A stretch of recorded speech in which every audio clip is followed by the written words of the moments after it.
welcome in Marine First Lieutenant J.J. Constant, who was one of our speakers last night and blew the house away. It was amazing. JJ, thanks for joining us. Welcome to the program, and thanks for being a part of this weekend. It's been fun, hasn't it? Yeah, it's been great. Thanks for having me on your show.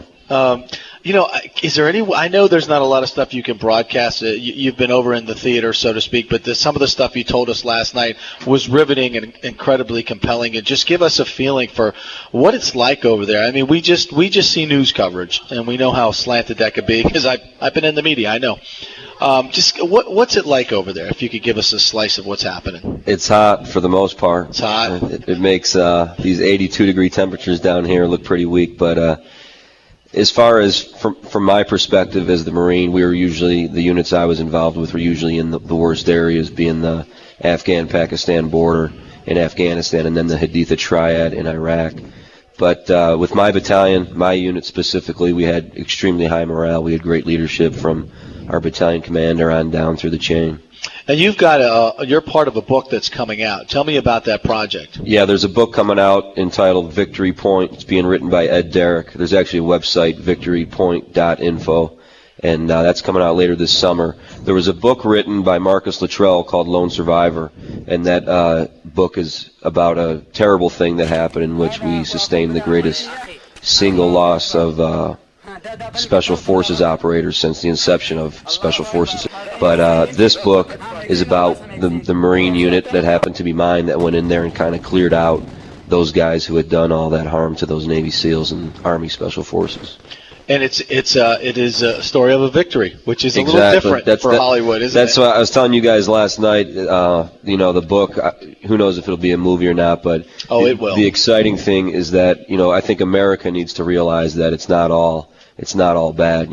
Everyone right now, especially in the Marines, I can tell you they're eager to get over there and they're eager to contribute to the cause, especially the global war on terror.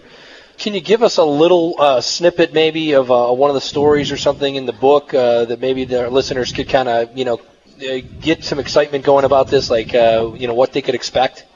Sure.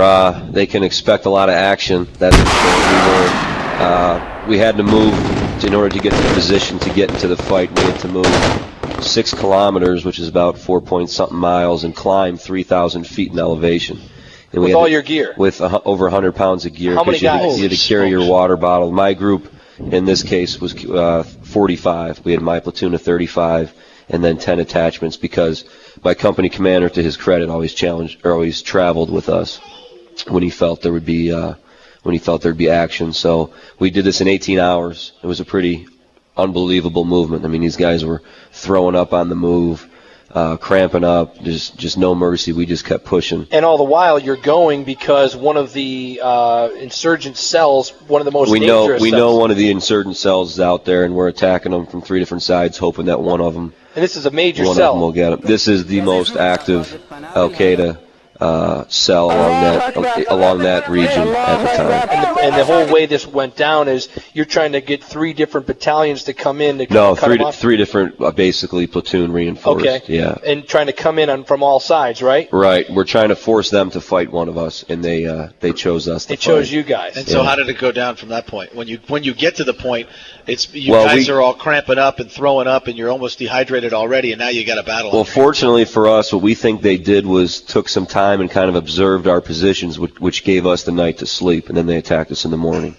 So we were pretty fortunate in that regard. Had they been a little bit smarter, they probably could have done some more harm to us, but their firepower was overwhelming. I always tell people that if my Marines had executed an ambush in that manner, that I'd be impressed with Marines doing it. So these guys were definitely pros and definitely experienced. So what happened? What can you tell us that happened without spoiling too much of the book? We won. I mean, these guys attacked us. We brought in our firepower, our jets, our helicopters. We got all the wounded Marines out. Nobody died in this situation, although we had about 9 or 10 wounded when it was all said and done, including myself and my platoon sergeant, Staff Sergeant Crisp. But we got everybody out. We had to walk out because they couldn't send any helicopters in to get us because the threat was too high to get shot down. And we made it out, and we were attacked throughout the entire extraction. It just never ended, it seemed like. We were getting hit at places that, guys who'd been in the area for months had never been hit. We were getting hit everywhere because... Just fire coming from all sides. All directions, everywhere. Schools, buildings, anything.